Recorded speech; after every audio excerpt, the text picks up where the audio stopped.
been rescued off the coast of Dover. Sky News has exclusive pictures of that. Now, we don't often hear a lot about female pilots, sadly. They are still rare in the industry.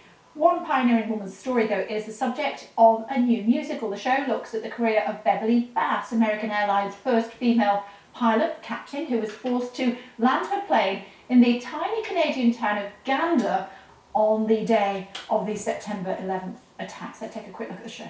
The first female American captain in history.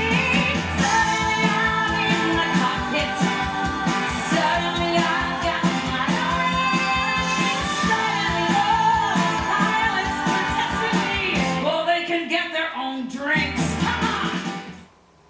Well, the show looks at how the residents of Gander looked after their unexpected visitors, but it also tells the true story of Bass's historic career as a trailblazer for female pilots. Beverley Bass is with us, along with British Airways pilot Helen Geary. I'm delighted that I've got two female pilots in the studio. We've almost got a quorum, haven't we? Hello, ladies. Lovely to see you. Thank you. Tell us about 9/11. What happened?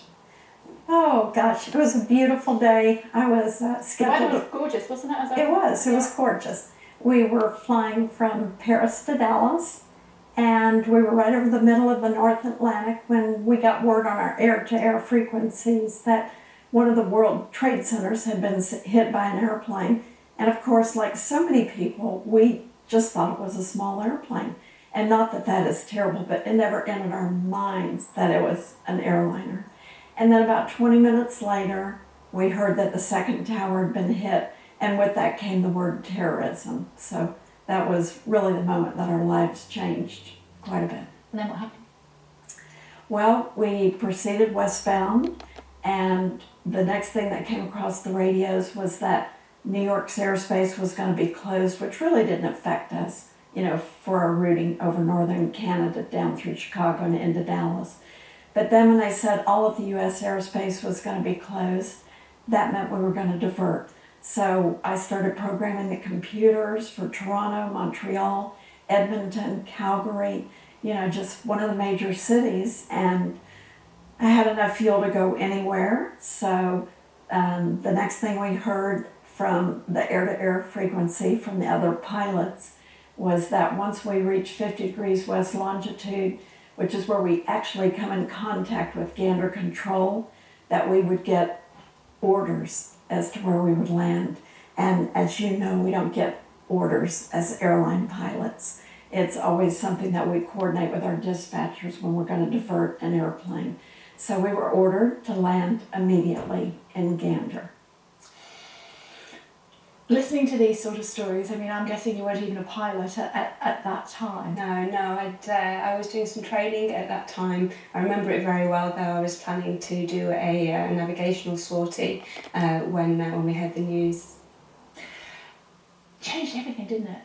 It really did. For aviation. It completely did. Talk to me about when you landed. I'm going to come back to you and talk to you about being in the cockpit shortly, but I just wanted, for people who are watching at home, to give them an idea of just how challenging it was. I've been to Gander. It's tiny. It's a tiny little place. It is. And yet something like, 8,000 people Well, were there for one night? they had a population of 9,400 people. Yeah. We landed 38 jets, all wide bodies, in 3 hours, and we were nearly 7,000 passengers and crew members. And we invaded their tiny town. And the reason that you could is because this was a particular runway, wasn't it? That was for refueling for military jets. Actually, the U.S. built the airport. It was for World War II, and it was for the airplanes to be able to refuel on their way to Europe. So the runways are actually great. And we use the airport as an en route alternate for all of our crossings over the North Atlantic. Although most airline pilots will fly their whole career without ever landing in Gander. I have landed 3 times. Always for emergency reasons? Yes. Okay, don't tell that to the nervous flyers, all I can say. Well, no, the other 2 were medical. So Oh, okay. it wasn't anything to do with the airplane ever. She added quickly. Yes. Great to have a female captain, and having been at the controls for years. I want to say decades. I hope that's okay if I say that. Absolutely. You can add many decades. Oh, okay. But we don't have enough women in the cockpit. Why is that? Well, historically, really, there haven't been. Looking at pictures of you, actually, well, There haven't been many women pilots because really there's not the exposure, I don't think, to young girls. I mean, young boys by the age of 6 to 12, it's like the second most aspired to be career for young boys, but 0 girls. I don't remember seeing any sort of female pilots when I was younger, and I'm not sure many people can say that they've actually flown on an aircraft with female pilots. So it really is a shame that the exposure hasn't been there, but it is a fantastic career for anybody, females, males, and I'd highly recommend it to any young girl interested in it to pursue and So why find did out you choose more. to be a pilot? Well, I loved going on aeroplanes when I was younger. The best part of going on holiday, if we went on a plane, was the plane. You know, I loved it. And then it wasn't until I went to university, actually, that I did my first flying lesson. And from then I was hooked. And I then pursued this career and worked hard, and eventually started flying in 2007. So it's been a whirlwind. I've worked very, very hard, but the industry is fantastic, and I love It's it. very expensive, though, isn't it, to qualify as a pilot? It can be, but there are bursaries out there, and that you can apply to help get funding with that, and pilot programs and things like that. So. But yes, the dedication is really mainly from your ambition and wanting to do it. And if you want to do it, you can do it and you'll get there. Why did you want to be a pilot then? Our stories almost mimic each other. Yeah. We don't come from a flying family. I was obsessed with airplanes from the time I was 8 years old. All I wanted to do was go to the airport and watch them take off and land. And when I went to college, I wanted to go so far away that I had to go on an airplane. That was very important to me. So I was raised in South Florida, and I went to college in Texas because I wanted to fly home from college on all my trips. And it is expensive. There are many more avenues available today than there used to be. And I think a lot of women think that it's not a good career, especially if you want to be a mom. But in reality, it is a great career as a mother. I have 2 kids. Now, I did have them a little late in life. I was 40, but I had a lot of seniority with the airlines. So, I flew 9 days a month. I flew 3 on, 7 off.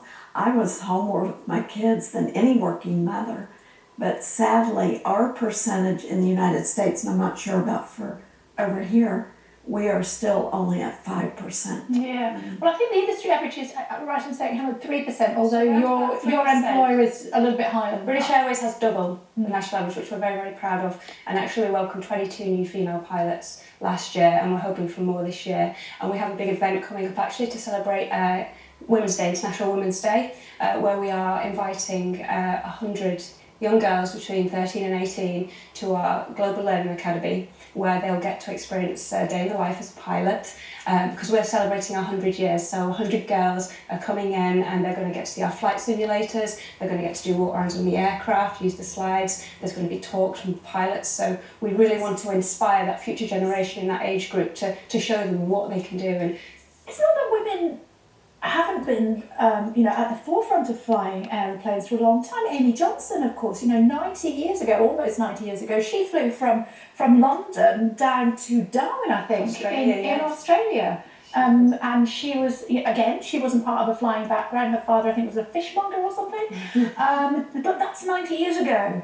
And still, we haven't necessarily, as women, caught on. Have a look at some of these tweets that we've had today, ladies, and it'd be interesting to see what your thoughts are on that. On this first one, can we look them in the wall, and then the ladies can see it at the same time? I've trained many women to fly military fast jets. In general, they do just fine, but they are not as interested in vertical ambition. Rising to the top, they prefer relationships to things. But as pilots, they are just as good as the guys and better in some areas. For me, Tim, that is everyday sexism. I'm not asking you to comment, ladies. I'm asking you to look at this next week. I'll speak on your behalf if I may. First Officer Elliot, I think he may be one of yours. First flying instructor was a woman, and fantastic. The industry desperately needs a more diverse workforce. Also, the casual sexism of some parking and directions comments on this is disheartening. Have you encountered that? Once or twice. It is mainly just in jest though, and actually most of the time people are more surprised to see rather than disappointed or want to take the mickey out of us. Yeah, it is one of surprise, but I'm always happy to talk to our customers, and they're always super interested to see that it is a female, especially when there's 2 of us or even 3 of us in some cases. And you fly long haul? I do. Oh, okay. Have you encountered sexism in the United States? Oh, very little, very little. And I think a lot of other female pilots might disagree with me, but I was treated with so much respect. And when young girls today come up to me and say, how do you make it in a male-dominated field? And I always respond by saying, if you are great at your job and you maintain respect, you've already crossed so many hurdles, It's very hard for them to criticize you when you do a great job and they respect you. So I really had a wonderful 32-year career at American. Years, my goodness. It would be hard for me to come up with maybe 1 or 2 negative stories, but in 32 years, that's not many. But let's have a look at some more tweets, if you'll indulge me, ladies. Tangent, reality, whatever. Regarding fighter pilots, probably the fact that women as a population tend to have slower reaction times than men. However, in civil aviation, reaction times are not crucial, so probably not a detriment. I'm not sure that determined, forgive me.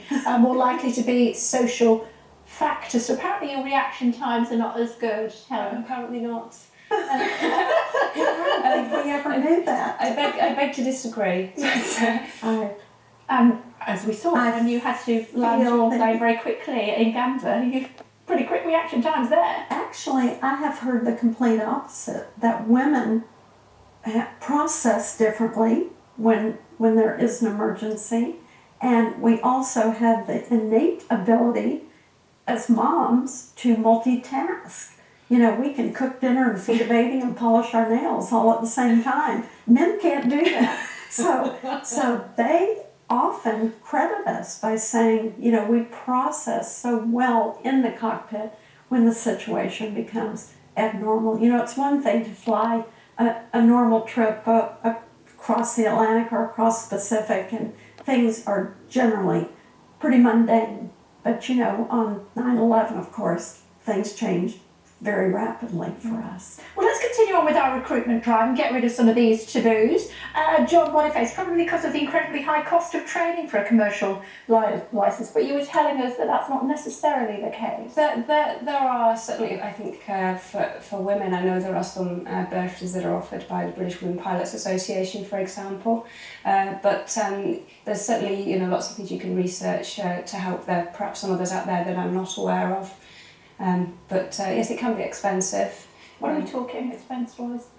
It depends on how you do it. So you can go to integrated schools where you'll start on day 1 and come out with a licence at the end. Now that's a more expensive way of doing it, but you can do it bit by bit as well. So there are many pilots who will integrate working with getting their licence bit by bit. I'm not sure if it's the same in America, but you can do your private pilot's licence, then work for a little bit longer, build up some hours, take some time out, go do your commercial pilot's licence, take some time out, keep working at the same time. There's many ways of doing it. It might take a little bit longer, but at the end you get the same licence and you're still as employable now as someone who's been on the integrated course. So there are many options open there to finance it however you wish.